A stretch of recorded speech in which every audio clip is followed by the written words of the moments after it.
Hello, and welcome to another video just in time for the end of the month. I have a lot of notes written down, so today I'm going to jump right in.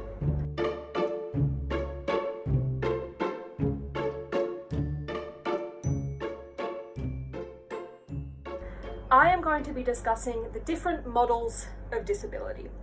Now, when I began researching this video, I was intending to just do the medical and the social model of disability, but in the research I found that there's about 5 different models of disability, so I will mainly focus on medical and social, but I'm going to touch on the other ones. What is a model of disability? A model of disability is basically a school of thought as to how to perceive something, so in this case, disability. In this model of disability, I perceive disability as this. Please get off my laptop.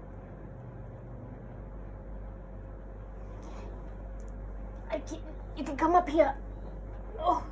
A model of disability is a school of thought as to how to think of and how to perceive disability. The medical model and the social model are the 2 main ones that are used today, and I believe the most fleshed out. There are 3 other kind of subcategories, I would call them. I don't think they are in depth enough to constitute a full model of thinking. The medical model of disability, which is still kind of the most popular, most prevalent way that people think about disability, is rooted in biomedical definition of what a disability is. It basically believes that a disability is something that is wrong with you.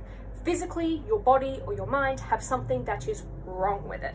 Focuses very strongly on kind of, oh, you have X, you need to do Y to fix it. Most doctors will follow the medical model of disability, which, well, it's medical, that makes sense, and it is widely accepted as kind of the norm.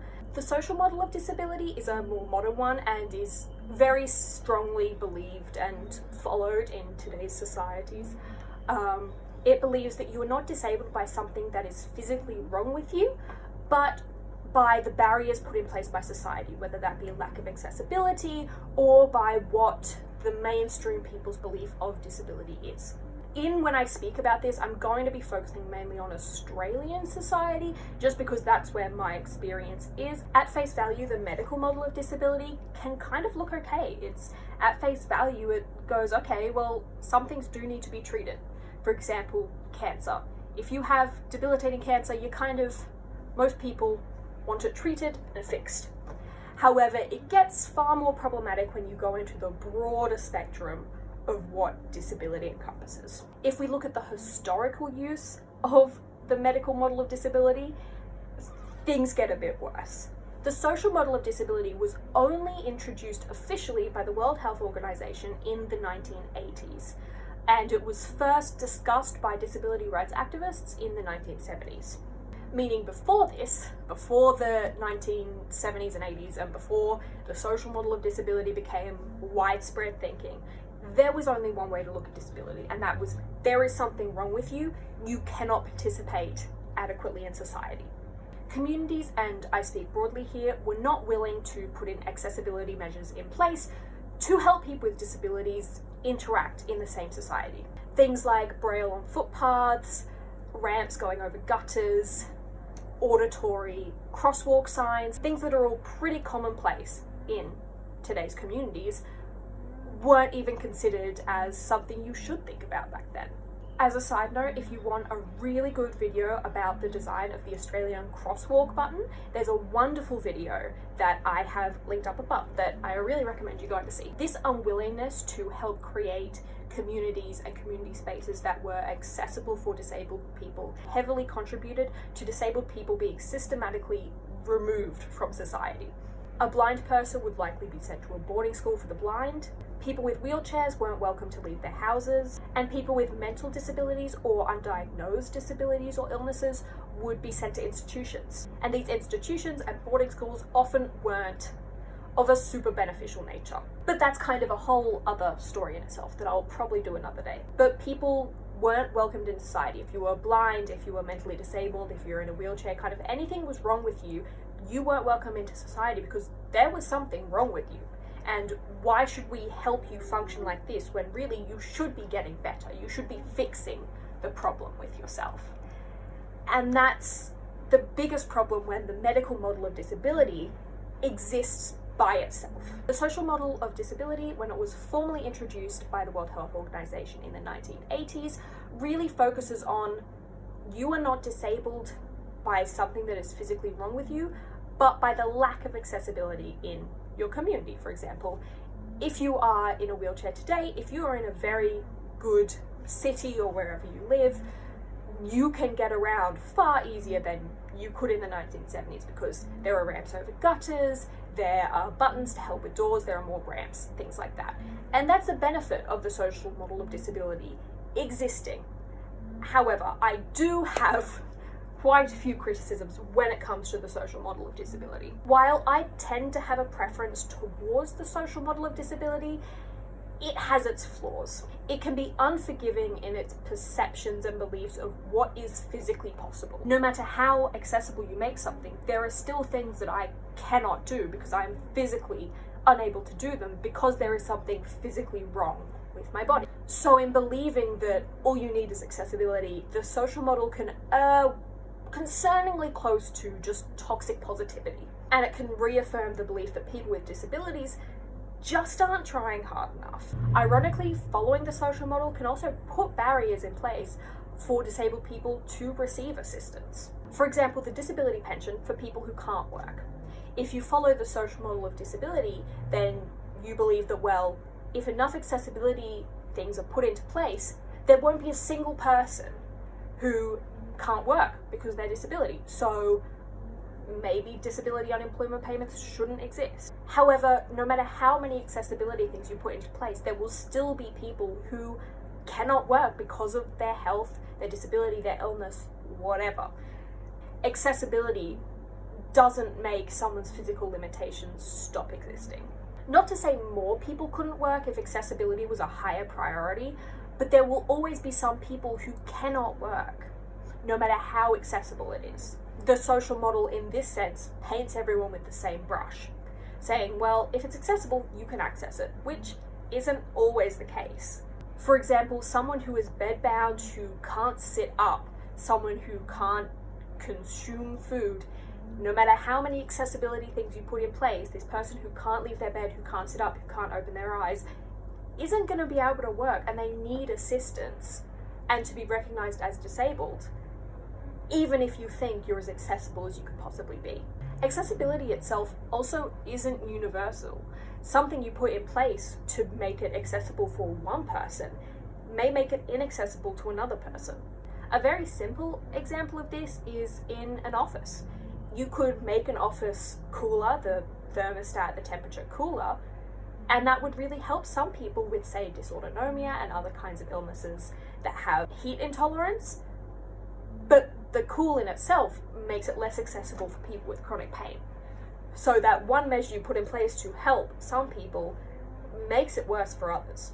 However, all of this isn't to say that the social model is worse than the medical model. The medical model has a lot of problems in itself. One of the primary things that the social model doesn't is that the medical model defers responsibility, all responsibility, onto the disabled person, taking no accountability for, well, maybe if we put tactile pavers in the city, blind people would be able to navigate by themselves. A lot of people who aren't disabled don't see it as their responsibility to make their community as accessible for disabled people as possible, which sure you can believe, but it disadvantages everyone. It would disadvantage a kid who broke his leg last week. It would disadvantage the elderly. It would disadvantage pregnant women not having spaces to sit down. Feeling that it's not your responsibility, I also believe, is very short-sighted, because 80%, more than 80%, I don't know this exact statistic, so don't quote me on it. 80% of disabilities are acquired later in life. It's kind of one of the only minorities you hope to be a part of one day, because if you don't, you die a tragic young death. Despite their flaws, or because of their flaws, the medical and social model of disability need to exist in tandem to create a community that is as beneficial as possible for everyone. Now, as I was researching this, I came across a couple of other models of disability. So I'm going to briefly go through them now. I'm going to pull my laptop up for this because I'm less familiar. Now, I will state verbatim what the definition of these are. I took these definitions straight from the UN Refugee Agency. They had a flyer that spelled them out quite easily. I will read them to you, and then we can decide what we think. The first of these subcategories, I'm going to call them, is the charity model of disability.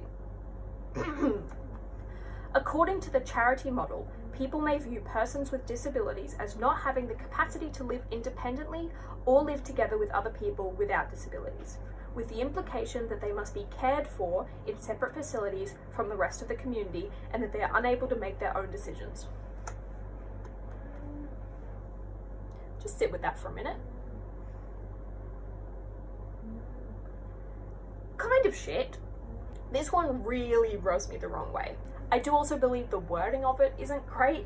It also lacks nuance. Disability is a huge spectrum which the charity model just kind of ignores. However, I believe it does very well illustrate how the medical model of disability was enacted before the social model of disability existed in tandem with it. That's kind of how the medical model was perceived by society. I've said society so many times in this video, it's getting too much, but I think you know what I mean.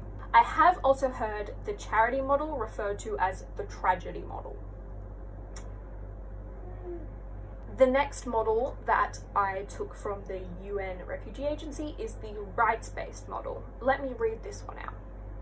The human rights-based model to disability builds on the social approach by acknowledging persons with disabilities as subjects of rights and the state, and others as having responsibilities to respect these persons.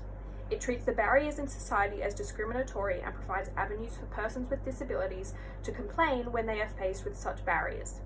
Under the rights-based model, persons with disabilities are recognised as having the right to equal opportunities and participation in society. Accordingly, everyone has a responsibility to promote, protect, and ensure that this right is actualized. Further, persons with disabilities are viewed as having the capacity to claim their rights and make decisions that affect their lives. That's quite wordy. This one seems very legal to me. It reads as a policy a company has about employing disabled people. And while this is important, disabled people do deserve to have rights, I feel it also lacks the nuance and commentary on the lived experience of disabled people to make it a full model of disability. But all in all, I don't think it's bad. I don't dislike anything it says. I just think it doesn't comment on a lot of things that are important to recognize. The next two are kind of in tandem, they exist together. These ones I took some quotes from Love Disabled Life. It's a blog that I really think you should check it out. They have some great articles. The inspirational/religious model. It is the belief that disability is the act of a divine being, like an act of God or other deities. This can be in a good or bad way. People can see it as you are blessed by a god, or it can be seen as if you were cursed by a god. And this one leads into the next one as well, which is the moral model of disability, which I do have to say is my least favourite. The moral model of disability says you are morally responsible for your illness or disability. It can interact with the religious model. For example, believing someone is disabled because they are a bad person or are being punished for something they did in a past life. This one's a doozy. Oof. I believe this one interacts with us far more than we realise, even within disability and chronic illness communities. I'm sure if you're disabled or ill watching this, you will have definitely had interactions with people where they've asked, oh, what did you do to yourself? And you've been like, oh, nothing, I'm just disabled. And they're like, well, maybe you can try to get better. Or it's a belief that I believe stems from fear of getting ill yourself, which I believe I have another video on, and if so, I will link it up here. But yeah, this one's my least favourite. 5 models of disability. It's quite a lot. Personally, I believe only the medical and social models are kind of fleshed out enough to be fully considered a medical model of disability, and I would love to know your thoughts on them and your experiences with them. I grew up with a mother who had a background in science and a father who had a background in engineering, both very scientific. They're both Virgos. They're both stereotypical Virgos. Actually, my grandmother too. I'm an Aries in a family of Virgos. Anyway, I grew up in a family where my mother was a scientist and my father was an engineer, and so my illnesses were always seen from an almost clinical point of view, and it took my mother many, many years to stop looking at my illness with a very, very strict medical model of disability. This is something we need to fix. I am very grateful that in most communities the medical and social model go hand in hand, because I believe by themselves both have major pitfalls that can really disadvantage a lot of disabled people. But I would love to know your opinions and what your experience with the models of disability have been. Have you had someone tell you that you're blessed by God? Have you had someone tell you that it's your fault that you're disabled? I have. I once had a friend say that she believed illness and injury was a punishment for something you did in your past life, and she said that in a room with two of our friends who'd had cancer as babies.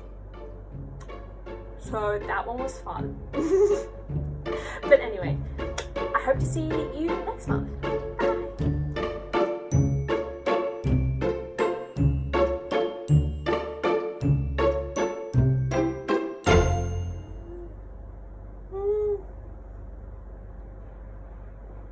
Say thank you to Pigeon for staying here for the video.